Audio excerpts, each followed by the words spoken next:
At the start of the American Civil War, the Union had more than double the population of the Confederacy, including slaves, and 4 times that number of men of combat age. Even with only 50% eligible men, compared to the Confederacy's 75%, the Union still had more than twice the number of men within their armed forces. In the North, free black men wanted to fight. But at first, the U.S. government would not allow this. But the war progressed, Emancipation Proclamation was issued, and laws were passed that allowed black men to fight in the Union Army. At the time, the South's population was about 9 million, of which over 3.5 million were slaves. There was a heated debate about arming slaves and putting them in the Confederate Army. I am Scott Dupuy.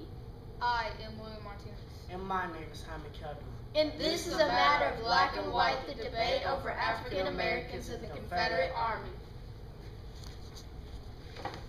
By late 1863, General Patrick Cleburne, in consultation with other Confederate generals, was concerned for the need for more soldiers. So he wrote what amounted to a Negro enlistment proposal. Teachers, will you please dismiss the last 2 buses of the day, which is 315 and 328? 315 and 328. Last class for 315 and 328. These are the last buses of the day. Thank you. January 2nd, 1864. We take the liberty of laying before, unofficially, our views on the present state of affairs. The subject is so grave, and our views so new. We feel it a duty both to you and the cause that before going further, we should submit them for your judgment and receive your suggestions in regard to them. We have been fighting for nearly 3 years now, and have spilled much of our best blood, and lost, consumed, or thrown to the flames an amount of property equal to the current value specie of the world. We are hemmed in today into less than 2/3 of it. Still, the enemy confronts us at every point with superior forces. Gentlemen, if this state continues much longer, we will be subjugated. The President of the United States announces that he is already in training an army of 100,000 Negroes as good as any troops. And every fresh raid he makes on us will add to this force. We must start by making the Negroes share the danger and the hardships of the war. If we arm him and train him and make him fight for our country in our hour of distress, every consideration of principle and policy demand that we should set him and his whole race who sides with us free. The proposal also went on to declare that marriage and children were sacred in the eyes of the law, and the sale of slaves had to stop.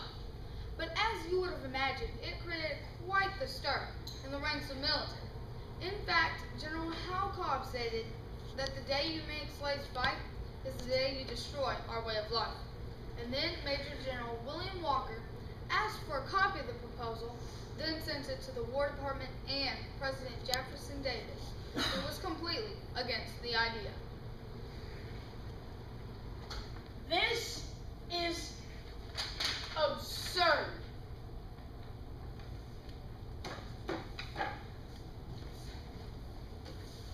General Walker, I have received your letter with its enclosure informing me of the proposition submitted to a meeting of the general officers on the 2nd of January, and thank you for the information.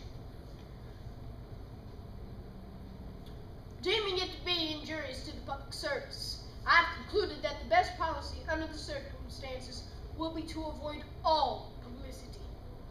If it be kept out of the public journals, its ill effect will be much lessened. Very respectfully and truly yours, Jefferson Davis.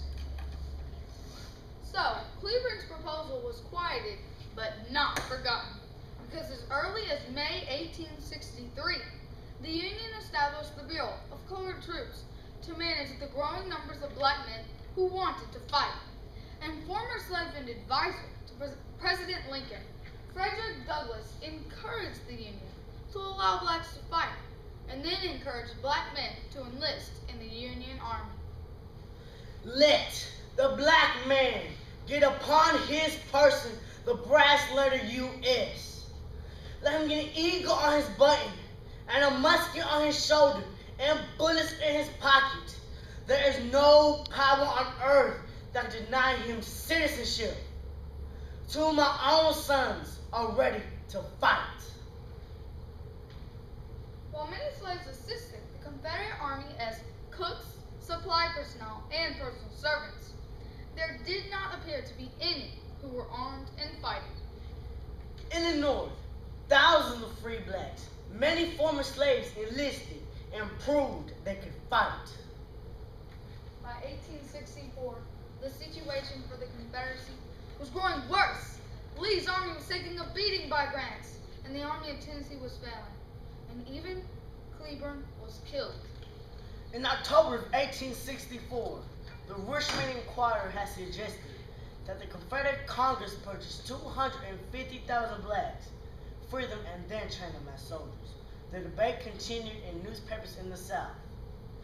Federal General Grant heard the debate and instructed his officers late in the war to capture as many blacks as possible to avoid having them carry arms for the South or support it in any way. Today, November 7th, 1864, I address the Confederate Congress with a heavy heart. We need more men to fight. It is my opinion that arming slaves and emancipating should begin in order to gain soldiers and recognition from England and France. Poor Davis. 3 out of 5 newspapers opposed his idea. Some even declared that blacks wanted to be enslaved. Mr. Benjamin, we may fail as a nation and lose this war if we don't arm slaves to fight. Well, Mr. President, I do fully agree in your stance, but how do you plan to proceed? You may not remember, but I'm going to remind everyone that in February, the Confederate Congress purchased 20,000 freed or enslaved blacks to serve in the Army as teamsters, cooks, nurses, and manual workers. But these are not enough. We have got to buy 40,000 slaves to fight for our Army. It will free them as a reward for their military service. But Davis's idea was never accepted by the majority of Congress. Mr. President, we need to think of peace. In December, the Army of Tennessee was defeated and Savannah fell. Now it is January 1865. Fort Fisher has been captured. Sherman is heading to the Carolinas. Mr. President, we need to think of peace. Against my better judgment, we will have to send representatives to the Hamptons Roads Peace Conference in February. At this conference, Union President Abraham Lincoln declared that peace will only come with reunion and the end of slavery. I urge the president to consent to no peace, which is not an abolition peace, and which gives the freedmen of the South the right to vote. This will not do. We must fight on. We cannot surrender under these terms. But Mr. President, we must free the slaves state by state for additional soldiers if we are going to win this war.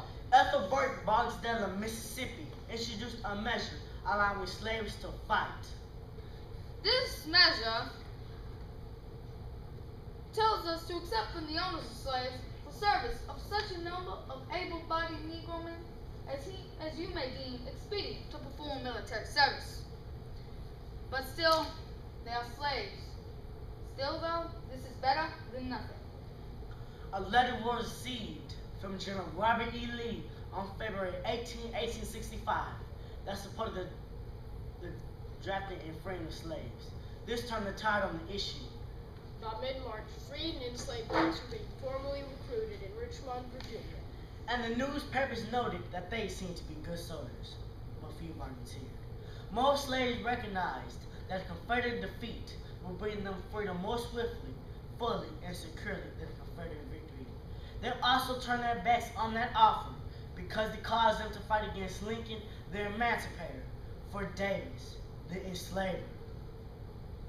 But it was too late anyway. The blacks might have been involved in one small incident, but might not have even been carrying arms, because on April 18, 1865, the Civil War ended with the surrender of the Confederate Army. But would have arming slaves changed the outcome of the war? Probably not, and the consequences of defeat fell hard on the South as their pre-war way of life ended. Confederate emancipation was a striking failure, and slavery was abolished by the 13th Amendment.